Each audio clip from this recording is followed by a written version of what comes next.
So now we are back to the code after we understood what is time series and what is ARIMA. And I hope you remember to measure parts of it, autoregressive and moving average. And autoregressive is previous time period's value impacting today's time period. And then moving average is previous errors in the prediction impacting today's prediction. So we take both into account. And now we are looking back at our code. So we now are using an add Fuller test. This test tells you whether your series is stationary or not. In our case, we know the series is not stationary, but we just run the test to make sure we got that right. And we can see the p-value is significant, and which means series is not stationary. And then we move on to doing the d value calculation. So now we have to calculate the p, d, and q values, which will be useful for us to make the ARIMA model. So let's go on that. In the previous year, there were 253 trading days, and if we look at the plot, this is how the Apple closing price varied. Now we basically look at the type. It's a series, and we just set the index as 253 days, which means that we had in the previous year those many trading days. They will call as 0, 1, 2 sample number, so we can use it as a series, right? Now we look at the differentiating, and we basically do the original values plot. Then we look at the first order differencing and the second order differencing, and we try to see which one makes the series stationary.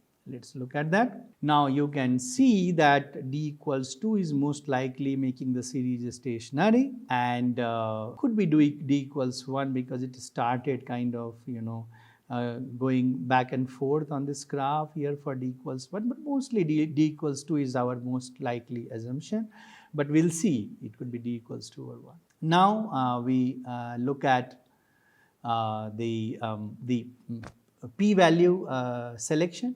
So for the p-value selection, we have something called partial autocorrelation plot that we are doing here. So let's do the PACF plot and find the p-value.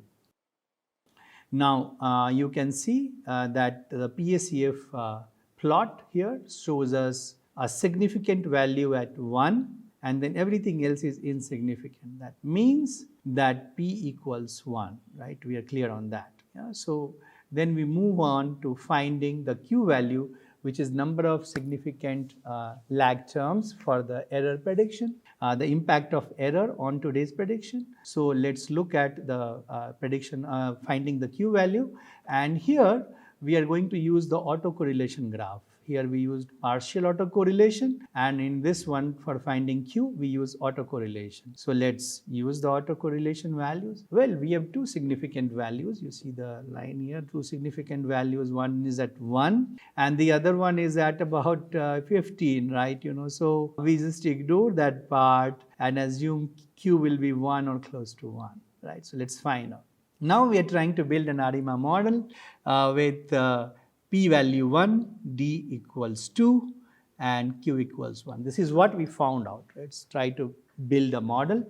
And I'm using, the ARIMA model that is present in the stats models.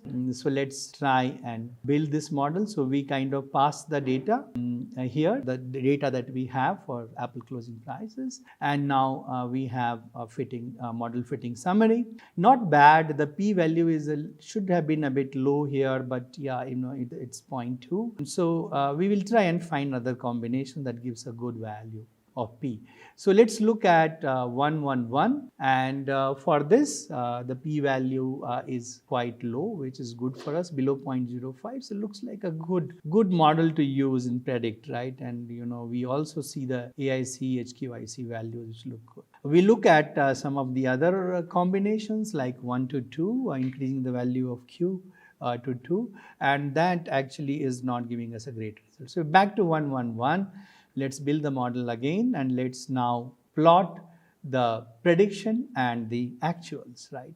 So here is my predictions versus actuals. Looks pretty good, the prediction and the actuals are almost overlapping most places. That's good news for us. The model is predicting well. Let's look at the residual errors, and that is centered around 0.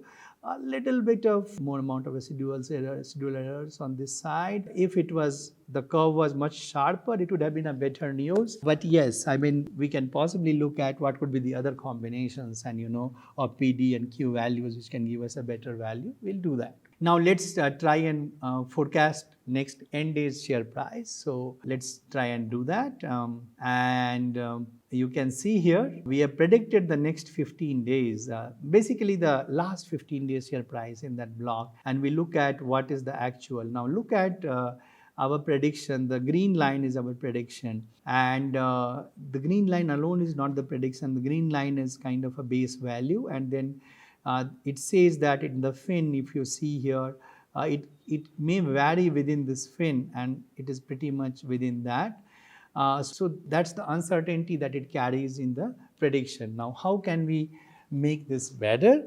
Well, if we include other factors in the prediction of these share prices, apart from the Apple's own prices, like the prediction and the performance of the market, performance of similar companies, performance of Apple over the last couple of quarters, the trend over last few days in the market. If we put all that, we can have a much closer prediction.